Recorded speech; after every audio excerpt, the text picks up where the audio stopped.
زما نوم ایان دی، زما عمر 17 سال دی اور ما پاکستان کې پہلے ځل سکوټي سټال هم سٹارټ کړی و ما اور پاکستان کې پہلے ځل دا مټکا کیک هم لانچ کړی دی کوم چې پاکستان کې پہلے ځل ما لانچ کړی دی فوډ سټریټ فیس 6 بهر زه ولاړ یم دا سیلینګ کوم دا د مټکا کیک تاسو کتلی شئ دا مټکې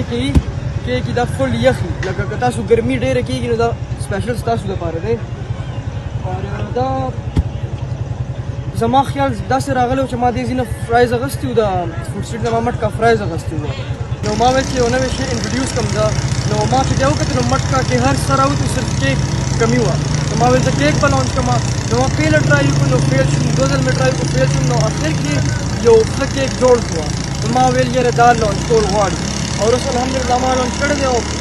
پوره پېښور راځي فوډ سټریټ ته دا ټرای کولو دپاره او پېښور نه پنجاب نه مور لکه شان راځي دونه زمونږ پاکستان کې کیک وایرل شوی دی ون آف د موسٹ وایرل کیک دی او ون آف د موسٹ وایرل سکوټي ده او دې نه علاوه زما یو پرفیوم برانډ نم دی خپل کریټیو جان په نوم باندې ستوري په نوم باندې ما لانچ کړی دی ځکه چې ستوري یو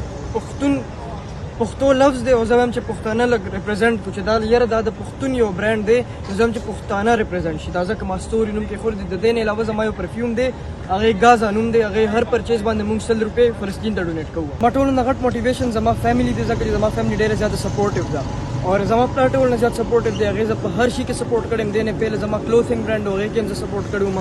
زه به ټولو ته همدغه وایم چې خپل بچي سپورټ کړي لکه چې داسې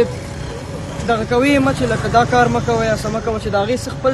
څه زړه وي هغه دې وکړي نو هغې کې او مخکې ځي لکه اوس زما سبق سره دونه شوق نشته چې څونه زما بزنس سره شوق دی نو ما لکه کور والا دونه فورس کوي نه سبق ته چې یاره سبق وایه نو سبق سره مې شوق شته خو لکه دونه ډېر مې نشته چې څونه مې بزنس سره دی لکه زه خپله پري میډیکل سټوډنټ یم دلته ایډورډز کالج کې خو زه بیا هم سبق سره ما بزنس سټارټ کړی ځکه چې زه وایم چې 22 پورې زه رسم نو فل سیټلډ کس یم زه دا نه غواړم چې زه 22 کې بزنس سټارټ کړم بیا په هغې کې فیلرز راشي او بیا 40 کې چېرته زه سیټل شم نو زه هغه شی نه غواړم دې ته زه روزانه راځم ماشاءالله دی چې دی فرست ټایم پاکستان کې کیک لانچ کړی دی او ډېر ښکلی ټیسټ دی ماشاءالله ځکه چې زه ورته ډېر لرې نه راځم ماشاءالله ډېر ښکلی ټیسټ دی